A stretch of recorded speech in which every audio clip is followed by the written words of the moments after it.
Құрметті Дош 41 тобының аяулы аналары, ардақты әжелері, көктемнің осы бір ең жарқын мерекесі 8 наурыз халықаралық әйелдер күнімен сіздерді шын жүректен құттықтаймыз. Әйелдер, сіздер адамзаттың ең бір асыл перзенттері ғана емессіздер. Сонымен бірге табиғат бойларыңызға ақыл мен төзім, іскерлік те дарытқан абзал да ізгі жансыздар.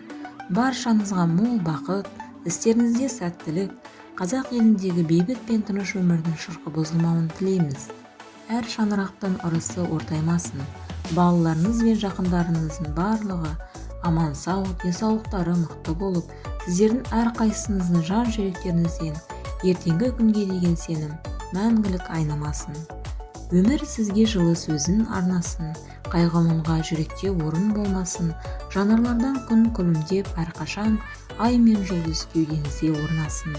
Қымбатты ханымдар, сіздердің аттарыңызға айтылатын ақ алғыстар мен жылы сөздер еш уақытта толастамасын. Көктемнің басымен келетін мерекеде сіздерге және отбасыларыңызға әрқашан бақыт пен сәттілік тілейміз. 8 наурыз халықаралық әйелдер күні құтты болсын. Тілек білдіруші Жаяу Мұса атындағы Ақсу жоғары көпсалалы колледжінің Дош 41 тобының студенттері. 8 наурыз мерекесі құтты болсын.